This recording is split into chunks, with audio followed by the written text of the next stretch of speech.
रजनी बहुत ही अच्छी, समझदार और पढ़ी लिखी लड़की थी। वह अपने माता पिता के साथ रामपुर में रहती थी। फिर रजनी के पिताजी एक बहुत ही उच्च विचार के व्यक्ति थे। उन्होंने अपने बच्चों की पढ़ाई बहुत ही अच्छे से कराई, सबको हायर एजुकेशन दिया। जहाँ समाज में लड़कियों को ज़्यादा ना पढ़ाने की प्रथा है, तो वहीं रजनी के पिताजी इन सबको पीछे छोड़कर रजनी को बहुत पढ़ाया लिखाया। अब रजनी की उम्र हो गई शादी की। मैं कह रही थी जी, अब हमारी रजनी बड़ी हो गई है, अब इसके हाथ पीले करना चाहिए।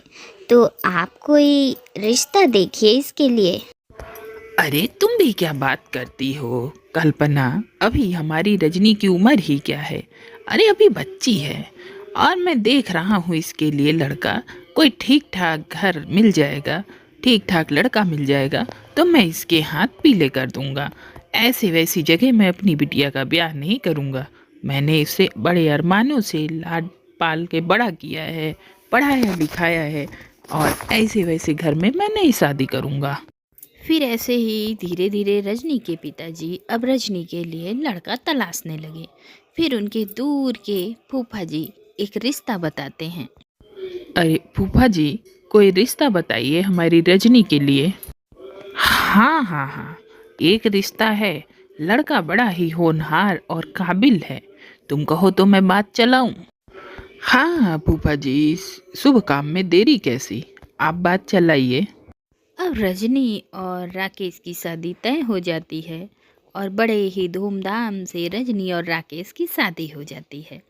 अब रजनी आ जाती है बहू बनकर अपनी ससुराल।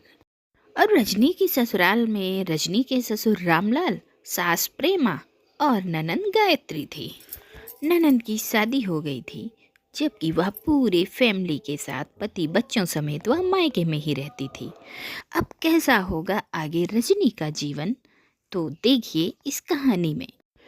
अब घर में नया सदस्य शायद ही कुछ लोगों को भाता है। जब घर में बैठी हो एक शादीशुदा ननंद, तो वह भाभी को कैसे बर्दाश्त कर सकती है। अब घर में भाभी के आने से ननंद को लगने लगा कि उसका तो साम्राज्य खत्म हो रहा है। अब हमारी रजनी थी सीधे साधे भोले स्वभाव की। वह इन सब से बेखबर थी। ये दुनिया की राजनीति, बवाल, प्रपंच, अभी तक तो उसने ये सब देखा ही नहीं था। इसलिए वह बड़े ही भोलेपन के साथ प्यार से रहती है और सबसे खुद को प्यार पाने की उम्मीद भी रखती है। फिर एक दिन, अच्छा सुन, तू कढ़ी बना लेती है क्या? हाँ मम्मी जी, मैं बना लेती हूँ। अच्छा, तो ठीक है, आज तू कढ़ी चावल बना। अब रजनी कढ़ी चावल बनाकर तैयार करती है और सबको परोस भी देती है। हाय हाय माँ, ये कैसी कढ़ी बनी है?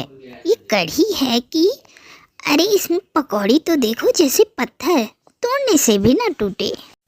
लेकिन माँ, पकौड़ी तो सॉफ्ट बनी है। फिर ये गायत्री दीदी क्या कह रही हैं? अरे तू चुप कर, गायत्री जो कह रही है ठीक कह रही है। अरे इसे तो कढ़ी बनाना आता ही नहीं, बस जाके किचन में खड़ी हो गई बस। अब रजनी, जिसने बड़े ही मन से कढ़ी बनाई थी और कढ़ी बहुत अच्छी भी बनी थी, लेकिन उसकी ननंद जलन के मारे उसके हर काम में कमी निकालती रहती और ननंद का साथ देने वाली उसकी सासू माँ थी। अब रजनी जैसे ही अपनी सासू माँ के पास जाती, उनके पास बोलती बैठती और सास भी उसके साथ खुश रहती।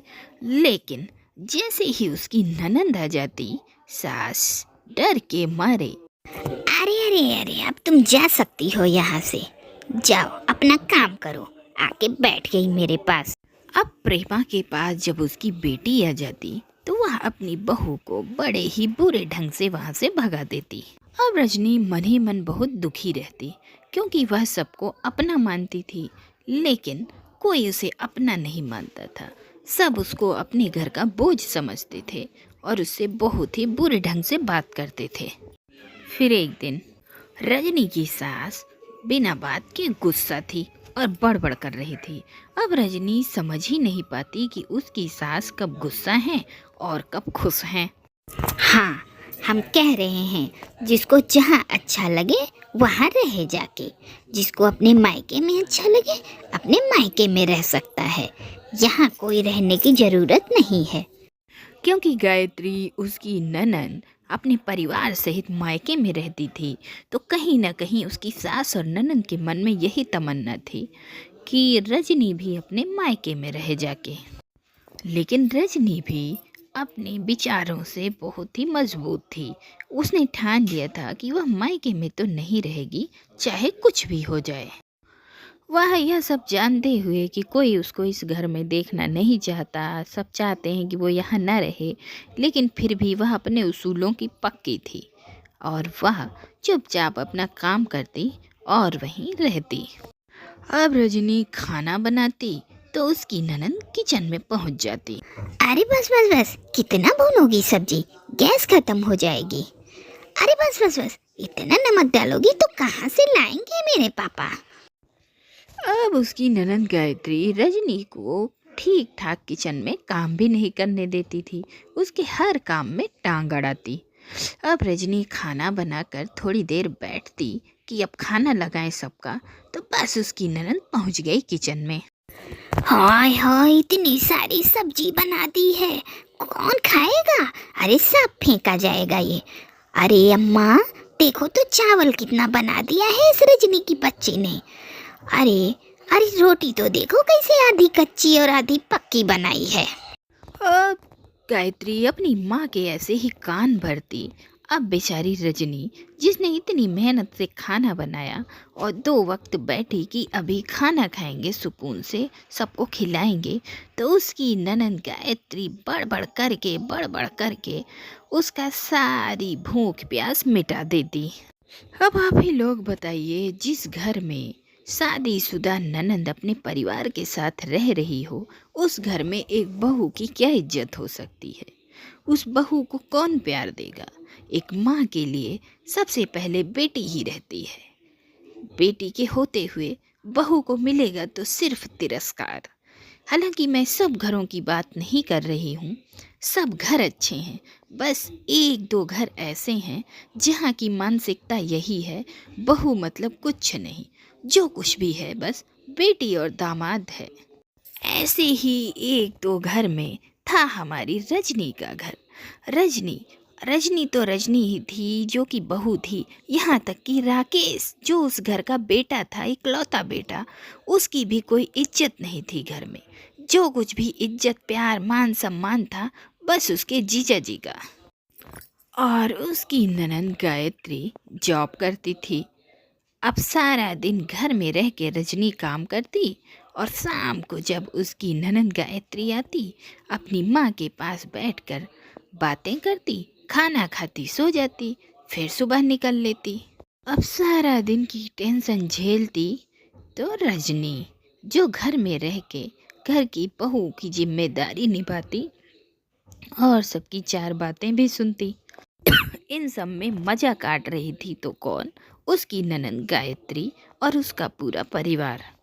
अब जिस घर का मुखिया ही बेईमान हो, जो खुद जिद से अपने बेटी दामाद को रखा हो, उस घर का क्या हो सकता है? अब जब दामाद ऑफिस जाता तो सासू माँ पीछे पीछे लगी रहती। अच्छा हाँ राजीव, फोन लिया, टिफिन लिया? अच्छा रुको, मैं पानी भर के देती हूँ। और वहीं जब उसका बेटा ऑफिस जाता तो प्रेमा भाग के अपने कमरे में जाकर बैठ जाती। अब बेटा तो कुंवारेपन तक जो भी प्यार मिलता है उसको मिलता है, लेकिन हमने ये देखा है जैसे ही बेटे की शादी हो जाती है तो वही बेटा अपनी माँ का दुश्मन हो जाता है। अब माँ यही सोचने लगती है कि बहू के आने से मेरा बेटा बदल गया। और इन सब में जब बैठी हो एक ननंद रानी, जो इन सास और बहू के बीच के मज़े ले रही हों, उन्हें तो चाहिए प्रॉपर्टी कि सास को भड़का के और पिताजी को भड़का के सारी प्रॉपर्टी हड़प लें।